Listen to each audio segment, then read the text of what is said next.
مسبوق کے احکام، احکام المسبوق، مسبوق کے مسائل۔ مسبوق امام کی اقتداء کب تک کر سکتا ہے؟ چنانچہ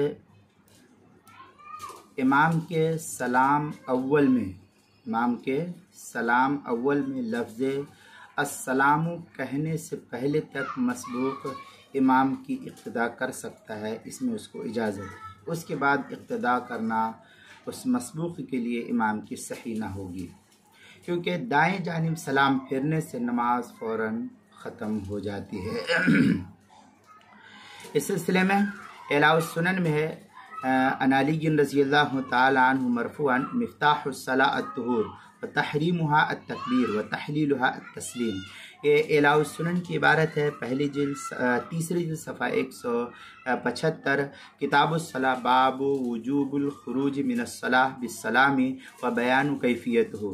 اسی طریقے سے بدائع الصنائع کے اندر ہے، واما حکم فهو الخروج من الصلاۃ ثم الخروج يتعلق باحدى التسلیمتین عند عامة العلماء۔ اس طریقے کی عبارت بدائع الصنائع پہلی جلد صفحہ 457، کتاب الصلاۃ، فصل واما الذي هو عند الخروج من الصلاۃ، وائزن جلد نمبر 2 صفحہ نمبر 12 پر بھی اس کو نقل کیا ہے، فصل فيما يخرج به المصلي من الصلاۃ کے تحت۔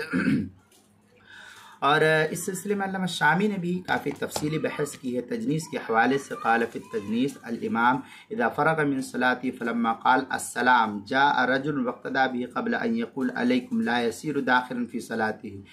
اس طریقے کی عبارت فتاوی شامی دوسری جلد صفحہ 162 163، کتاب الصلاۃ، باب صفت الصلاۃ، مطلب لا ينبغي ان يعدل عن الدرايه اذا واقفتها روايہ۔ اس طریقے کی عبارت جو ہے فتاوی شامی میں نقل کی ہے، اور فتاوی محمودیہ چھٹی جلد صفحہ 547 پر بھی اس کو نقل کیا گیا ہے۔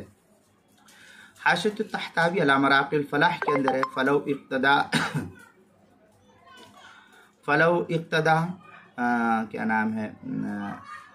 اقتدا به بعد لفظ السلام الاول قبل علیکم لا یصح عند عامة العلماء۔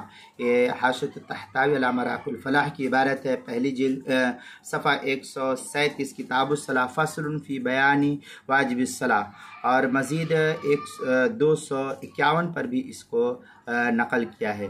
اسی طریقے سے المسائل المہمہ فیما ابتلت به العامہ، یعنی اہم مسائل جس میں ابتلاء عام ہے، اس کی پہلی جلد صفحہ 43 ہے، عنوان ہے احکام المسبوق، مسبوق کے مسائل۔